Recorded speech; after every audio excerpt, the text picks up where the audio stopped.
আমরা কাউকে কোনো প্রশ্ন, কোনো অনুরোধ বা কোনো অফার সরাসরি করি, আবার অনেক সময় সরাসরি না করে পরোক্ষভাবে করি, মানে ঘুরিয়ে আমরা কাউকে প্রশ্ন করি, কাউকে অনুরোধ করি বা কাউকে অফার করি। অর্থাৎ সেক্ষেত্রে প্রশ্ন, অনুরোধ বা অফারটা লেস ডিরেক্ট থাকে। তো এরকম অবস্থাতে যে বাংলাগুলো আমরা বলে থাকি সেই বাংলাগুলো এরকম হয়। দেখো, একটু সাহায্য করা যাবে, একটু খালি পাওয়া যাবে সন্ধ্যেবেলা। দেখো, কোশ্চেনগুলো বা রিকোয়েস্টগুলো কাউকে নির্দিষ্ট করে বলা হচ্ছে না। ভাবছিলাম একটু যদি আলোচনা করা যেত, ভেবেছিলাম আজ দেখা করা যাবে, ঠিক আছে। এগুলো প্রেজেন্ট পাস্ট দুভাবেই বলা যেতে পারে। এখানে দেখো, এটা একটু পাস্টের উপরে আছে, এটা আবার ফিউচার, প্রেজেন্ট এরকম মিশিয়ে করা আছে।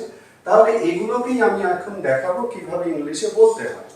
তো এগুলো ইংলিশে বলতে গেলে তোমাদেরকে এই জিনিসগুলো মনে রাখতে হবে। I wondered, I wandered, I wondered, I hoped, I hoped,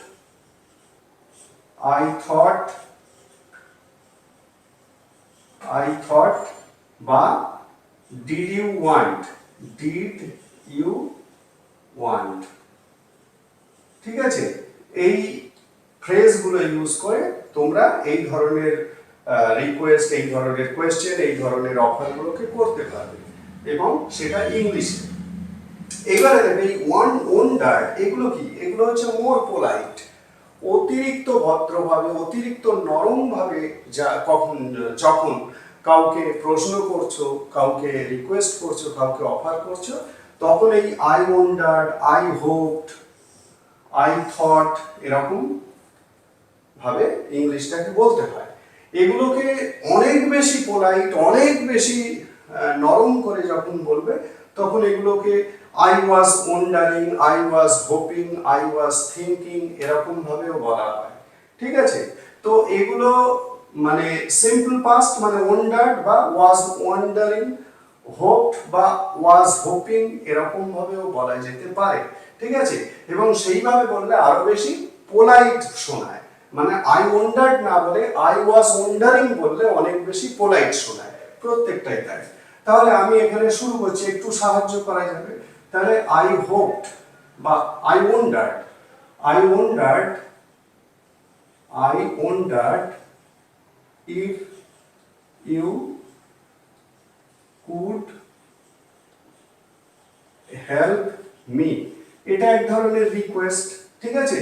I wondered if you could help me, বোঝা গেল।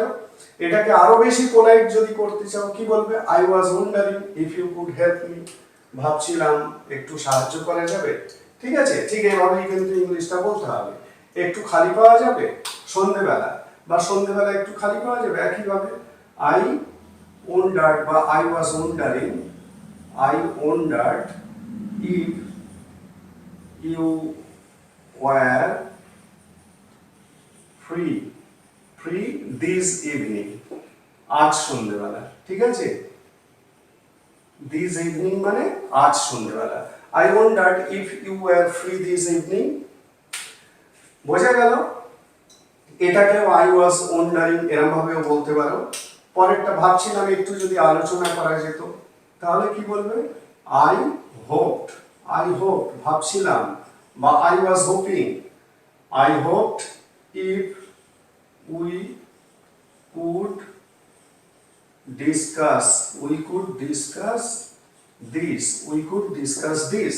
পরেরটা ভেবেছিলাম আজ দেখা করা যাবে, একইভাবে আই হোপড বা I hoping, I was hoping, I hoped we could meet today, ঠিক আছে। এইবারে দেখো, এগুলো মোটামুটি তোমরা কি দেখছো না, কুড ইউজ করছি, ওয়ার ইউজ করছি। এগুলোকে তোমরা প্রেজেন্টেও ভাবতে পারো। যেমন একটু খালি পাওয়া, মানে খালি আছো, মানে সন্ধ্যেবেলা খালি আছো এরকম যদি বলো, তাহলে কি বলবে? I was wondering if you are free this evening, ঠিক আছে। মানে ওয়ারের জায়গায় বসাতে পারো, মানে কিন্তু এই জায়গাগুলো কিন্তু এরকমই রাখতে হবে, হয় আই ওয়ান্ডার, না হলে I was wondering. I was wandering বললে অনেক অনেক বেশি পোলাইট শোনাবে, আই ওয়ান্ডার্ড বললেও পোলাইট শোনাবে। তো দুভাবেই তোমরা বলতে পারো, যেখানে যেরকম পরিস্থিতি সেখানে সেই রকম ভাবে বলবে। তাহলে আশা করি বুঝতে পারলে কিভাবে লেস ডিরেক্ট কোয়েশ্চেন, রিকোয়েস্ট বা অফার করতে হয়। তাহলে এখন থেকে এই ধরনের বাক্যগুলোকে এইভাবে ইংলিশে বলবে।